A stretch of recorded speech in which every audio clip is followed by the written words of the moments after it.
लो वासे भी आ गया। देखो कल की दावत में ना इसने अपने घर जाना है और इसको अच्छी तरह तैयार होकर जाना चाहिए। हाँ, अच्छे से कपड़े पहनकर। क्या हाल है तुम्हारी सास के? ये लो मैं रख कर दूंगी ना।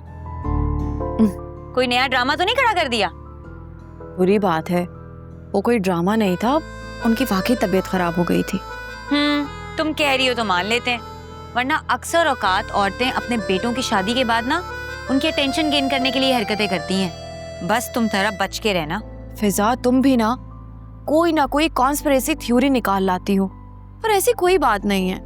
हाँ ठीक है, वो थोड़ी अलग मिजाज की खातून है, लेकिन इसका ये मतलब नहीं है कि वो जानबूझकर हॉस्पिटल चली जाएंगी। अलग मिजाज नहीं, टेढ़ा मिजाज बोलो। बाबा ने इतना महंगा लेना देना किया, लेकिन मजाल है जो उन्होंने एक भी चीज की तारीफ की हो। उल्टा हर चीज हर बात में नुक्स ही निकाल रही थी। तुम देख लेना, बुढ़ापे में ना ये दीमक फिल्म वाली समीना पीस ज्यादा जैसी हो जाएंगी। प्लीज फिजा, आहिस्ता बोलो, कहीं वासे ना सुन ले। वो वैसे भी अपनी मम्मी के बहुत चहीते हैं। फिक्र मत करो, तुम्हारे प्रिंस चार्मिंग बहुत दूर बैठे हैं, उन तक मेरी सुरीली आवाज नहीं जाने वाली। वैसे तुम लोग हनीमून पर कब जा रहे हो?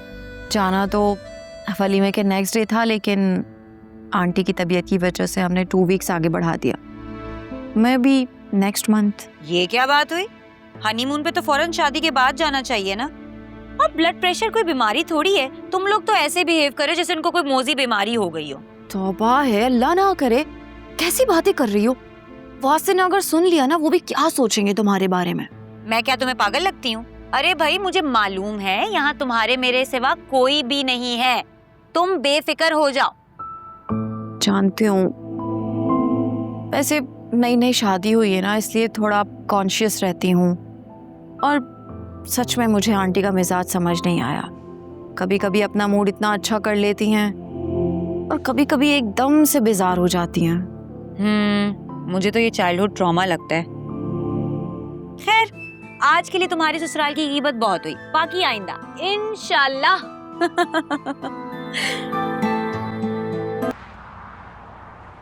कल रात तुम लोग बड़ी देर से घर वापस आए, सब खैरियत तो है? एक्चुअली आंटी, वो हम बाबा की तरफ चले गए थे। अच्छा, मुझे तो पता ही नहीं चला। खैर वासे, तुम्हारे तो सर में दर्द था ना बेटे?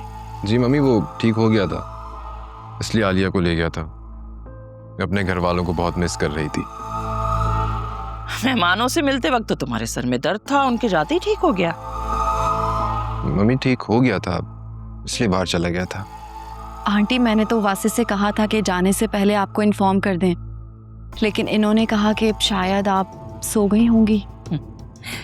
मेरे बच्चे घर से बाहर हों तो मैं कैसे भला सो सकती हूँ?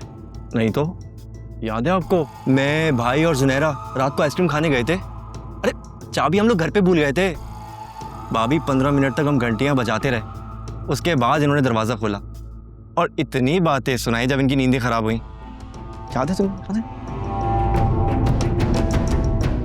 हाँ, तो जब इतनी दवाएं लेकर सोऊंगी तो आंख कैसे खुलेगी भला मेरी? और मेरी तबीयत भी तो तुम लोगों की फिक्र की वजह से ही खराब होती है ना। अच्छा कोई बात नहीं बेटा, अगली बार जब भी जाओ तो बता देना पहले। पता है ना, तुम लोग की मम्मी का दिल बहुत छोटा है, बहुत जल्दी परेशान हो जाती है। फिर 2 दिन तक ब्लड प्रेशर बढ़ा रहता है, सर के दर्द की वजह से 2 दिन तक सबके सर में दर्द करती है। तो और क्या, इतनी तबीयत खराब होती है, मेरा दिल इतना घबराता है कि हाथ पांव छूटने लगते हैं जैसे मेरे। और ये जो मैं गुस्सा करती हूँ ना, इसे मेरा गुस्सा नहीं, मेरी फिक्र और परेशानी समझा करो।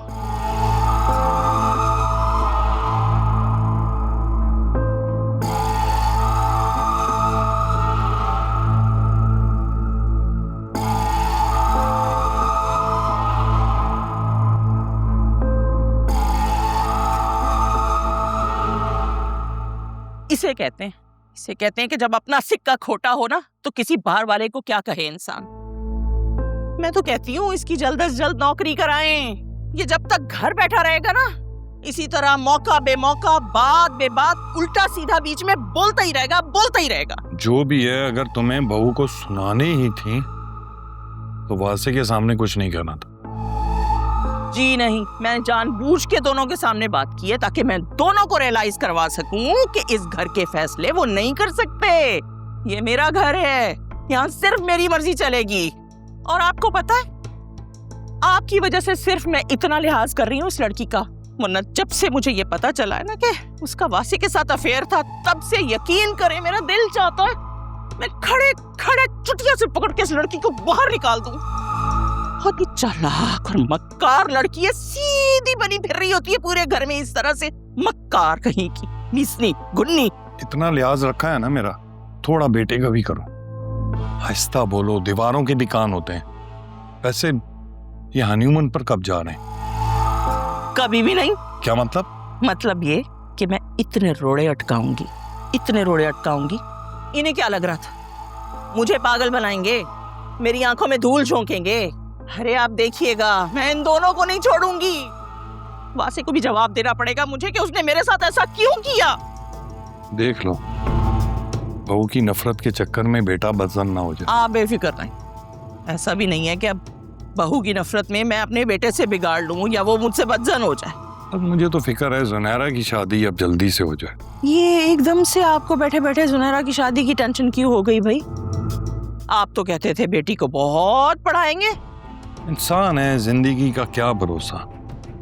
अच्छा है ना जितना जल्दी अपने तमाम फराइज से सदोश हो जाए। यही बात तो मैं शुरू से कहती आई हूँ। शुक्र है कि अब आपकी अकल में भी ये बात आ गई।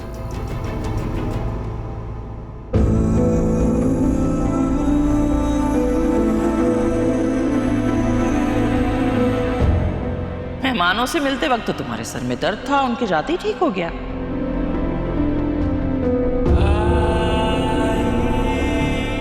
क्या सोच रही हो तुम? कुछ नहीं, बस ऐसे ही।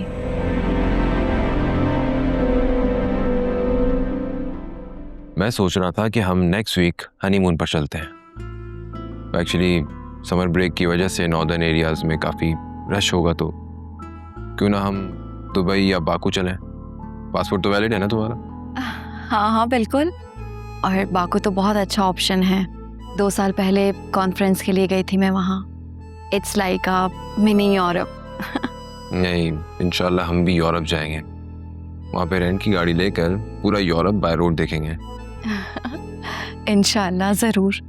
तुम मुझे अपना पासपोर्ट दे देना, मैं वीज़ा के लिए अप्लाई कर दूंगा।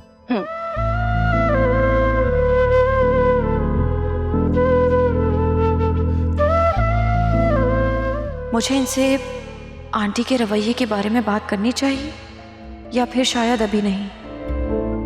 क्या सोचेंगे कि मैंने आते ही शिकायतें शुरू कर दी? व्हाट? हम आप ऐसे सोच भी कैसे सकती हैं? यही तुम्हारे हक में बेहतर है। मेरे हक में क्या बेहतर है और क्या नहीं, उसका फैसला मैं खुद कर सकती हूँ। आप प्लीज परेशान मत हो। अच्छा, मेरी जिंदगी में तुम्हारे अलावा और है कौन? तो क्या मैं तुम्हारे लिए परेशान भी ना हूँ? मॉम, मेरे साथ ये इमोशनल ब्लैकमेलिंग मत करें प्लीज। ये ब्लैकमेलिंग नहीं है, वक्त की जरूरत है। तुम्हारे बाबा के सडन डेथ के बाद जिंदगी परखने का मेरा तरीका बिल्कुल बदल गया है।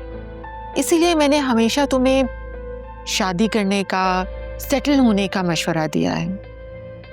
फराज में वो तमाम क्वालिटीज हैं जो एक अच्छे शौहर में होनी चाहिए।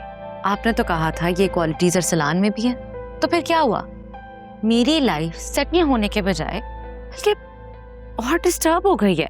अरसलान को एक बुरा ख्वाब समझकर भूल जाओ। मम्मी, मैं कोई एआई रोबोट नहीं हूँ जो बटन दबाया और सब कुछ रेज हो गया। ऐसे नहीं होता। मैं मर गई कल को तो फिर क्या करोगी?